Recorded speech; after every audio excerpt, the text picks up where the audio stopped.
né? Eu comecei com 1%, depois para 5%.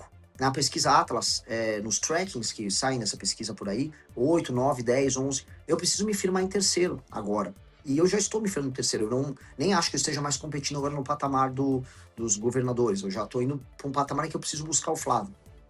E nesse jogo, nesse desenho que eu coloco para você, sonhar e propor uma imaginação do o que é um Brasil sem favela, o que é um Brasil em que o Nordeste é desenvolvido, o que é um Brasil em que a bandidagem será destroçada, o que é um Brasil que vai saber utilizar suas terras raras como um instrumento real para enriquecer as pessoas. E eu falar dessas propostas, eu ir viajar ao Brasil profundo, eu ir pro Pará de carro, eu ir pro Maranhão de carro, eu ir pro Rio Grande do Norte, no interior, no sertão árido de carro, nenhum deles está fazendo. E aí as pessoas passam a viver do sonho comigo. E sonho é sobre emoção também. É a sua imaginação e o seu coração batendo juntos. E quando essas coisas acontecem, você emociona as pessoas abraçam o seu sonho. E isso é muito poderoso, muito poderoso. Quero aproveitar que o senhor citou o Pará, né? Lideranças indígenas na região ali do Baixo Tapajós, no oeste do Pará, protocolaram uma representação no Ministério Público Federal contra o senhor. A iniciativa o acusa de racismo, né, também de disseminação de desinformação em relação a declarações feitas durante a sua passagem ali por Santarém.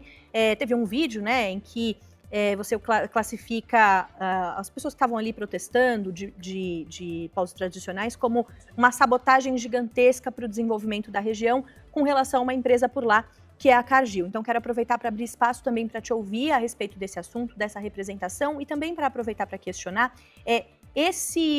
a figura, por exemplo, do Partido dos Trabalhadores, né? O PT tem ali um trânsito com as comunidades tradicionais.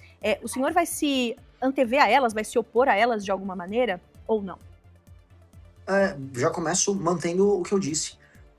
Primeiro que ninguém ali é índio. A tal da tribo que está se opondo a mim chama Boriri, Borili. É uma tribo que desapareceu no século XVIII, aí um antropólogo foi e redescobriu agora para demarcar a terra. Sabe? Eles ressurgiram 200 e tantos anos depois e eles estão de volta. Naturalmente, faz parte de uma espécie de uma máfia que foi criada aqui no Brasil para dificultar a instalação de infraestrutura nos estados brasileiros, para fazer sabotagem, para trabalhar com o estrangeiro e trabalhar com um partido político que praticamente cafetina as pessoas nesse assunto, que é o PSOL.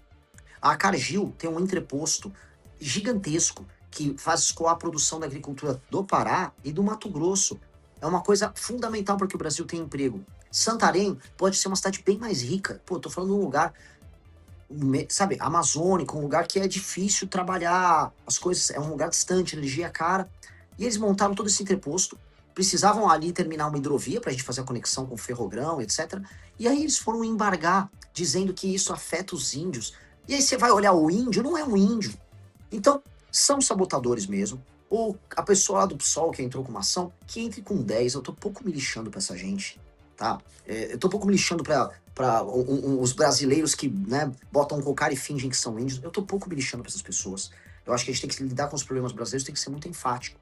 Do lado da estação da Cargill, tinha gente catando lixo. Eu quero ver um lugar que tem a instalação da Cargill funcionando, para que você tenha emprego e não tenha gente catando lixo. Essas pessoas querem, no fundo, que é o brasileiro que vive no norte, viva de maneira primitiva. Que ele viva igual um ribeirinho, que achou um peixe, come um resto de farinha ali, mora numa casa que não tem água. Eu gravei um vídeo com uma família ribeirinha, todo mundo tinha graves problemas gastrointestinais, desenvolvimento mental que foi atrapalhado na infância porque ficou desnutrido.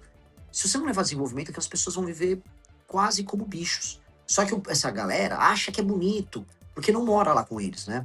Todos esses onguistas aí, eles moram na capital, moram em um apartamento bom, tomam água potável. Aí para eles é gostoso. Então eu não vou aceitar isso, eu vou continuar enfrentando todos eles.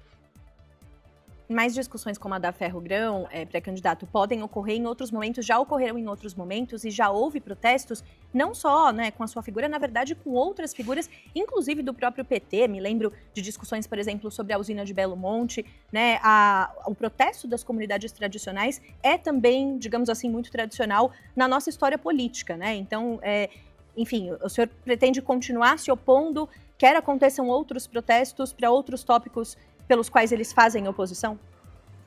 Não, assim, depende do protesto.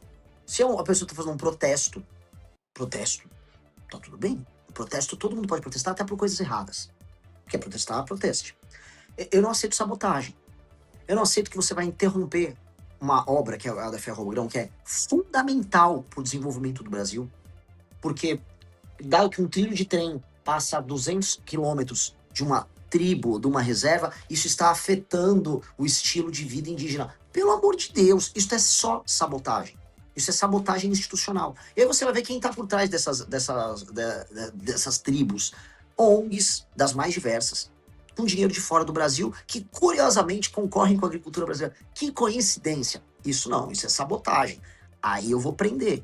Aí eu vou expulsar o ongueiro do Brasil. Quem estiver com ONG sabotando o Brasil será expulso do Brasil. Nós vamos passar uma legislação muito clara sobre sabotagem institucional. E por que eu tô falando isso? Podia falar isso lá pro índio, já para essa discussão não ficar só sobre eles. Ontem eu estive numa reunião, tá na imprensa, com embaixadores de mais de 60 nações. Fui o único candidato, pré-candidato, que falou inglês com eles. Falei inglês, falei em sueco, porque diferente dos outros eu sei falar, eu sou uma pessoa educada.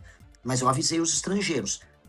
A farra das suas ONGs, em vez de eu embaixador americano, embaixador da França, embaixatriz da França, não vai rolar. Não vai rolar. Suas ONGs que nos sabotam, eu vou botar eles pra fora ou eles vão ter que se comportar. Que isso é sabotagem ao nosso país. Imagina, na Inglaterra você vai construir uma ferrovia, vai construir uma obra de infraestrutura, constrói. No Brasil eu não posso.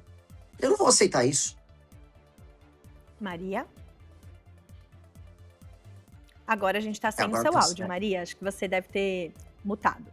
Pode. Eu me mutei. Eu me mutei, gente. Tá tudo bem. É o seguinte, Renan, minha pergunta é sobre as suas alianças políticas e articulações políticas, porque a gente sabe que na política não é só, né, o político de opinião é muito importante, mas também como é que estão as suas alianças políticas nas diferentes regiões do Brasil, né? Aqui você tem um público focado mais aqui no Sudeste. Como é que você tá fazendo alianças com outras lideranças do e também aproveito para perguntar a questão da desistência do deputado Kim Kataguiri, né, pré-candidato, então, a manter o seu posto de deputado federal. O que foi o principal motivo dessa desistência? Foi, de fato, para ele assumir um super ministério com você, se dedicar à sua campanha, ou foi a impossibilidade de conseguir vencer o favoritismo de Tarcísio?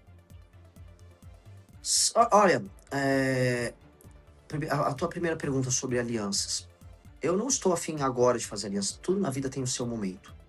Eu comecei sozinho essa campanha. Eu tô sofrendo muito na campanha. Eu tenho que rodar de carro. Eu fico doente. Eu perdi meus... Eu não vejo meus pais. Eu não vejo boa parte da minha família. E eu sei que eu tenho que fazer isso e chegar nos 10% meio que sozinho com os meus amigos. E com o meu time. Eu tenho que me provar sozinho agora. E ninguém vai me ajudar. Ninguém vai ser aliado meu nessa história. É muito solitário esse trabalho que a gente vai fazer. As alianças vão surgir quando é inevitável se aliar comigo. Então, quando me tornar inevitável, eles vão conversar e eu vou montar as alianças de acordo com o que precisa ser feito, que é o compromisso nosso de mudar o Brasil, a agenda nossa. Olha, se você quer ser meu aliado, você vai assinar um documento público pro seu partido, avisando que você vai defender a destruição total do crime organizado, que você vai se comprometer a entrar no nosso plano de desfavelização para acabar com as favelas brasileiras em no máximo 10 anos, que você vai se comprometer publicamente com toda a sua bancada em atuar no combate irrestrito à corrupção. E mais outros temas que são centrais no nosso plano de governo. Fazendo assim, de maneira transparente, sem colocar bandidos, nós faremos alianças com todo mundo, ou quase todo mundo, tá? Agora, tudo na vida tem o seu momento. Eu tenho que me provar, eu sou para muitas pessoas uma figura nova. E se eu não conseguir, eu falhei.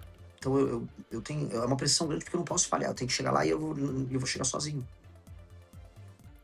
O senhor mencionou em entrevista ao podcast Inteligência Limitada que em um momento que falaram ali a respeito do Nordeste, né, dessa região, o senhor chegou a dizer que o Flávio Bolsonaro copia seu slogan Nordeste é a solução, né? E que outras figuras também o copiam. Quero saber quem te copia e no caso de Flávio Bolsonaro e também mais aprofundado a respeito desse slogan, de que o senhor tem se aproximado do Nordeste nessas expedições, nessas andanças por aí, como é que tem se dado também essa aproximação?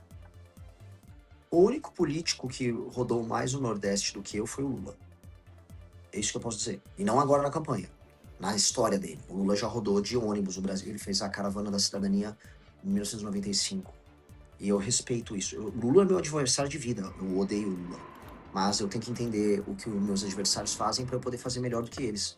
E eu pretendo rodar o Brasil de carro, ganhando ou perdendo a eleição. Eu vou rodar, eu irei em todos os municípios do Brasil, é um compromisso que eu tenho, porque eu só poderei ser um líder estando nos lugares e falando com as pessoas. O Nordeste é a solução para os problemas brasileiros, porque desenvolver economicamente o Nordeste é resolver problemas históricos de lá, mas problemas políticos de cá. Estou aqui em São Paulo. A pior classe política que tem no Brasil é a do Nordeste. A do Norte também é muito ruim. Não que o resto seja muito bom, tá? O Rio de Janeiro é um lixo e tal, mas no geral, quando eu faço uma média, nada é pior do que um político no Nordeste. Eles vivem da pobreza das pessoas. Eles precisam das pessoas pobres para continuarem sobrevivendo. É uma gente maldita, amaldiçoada.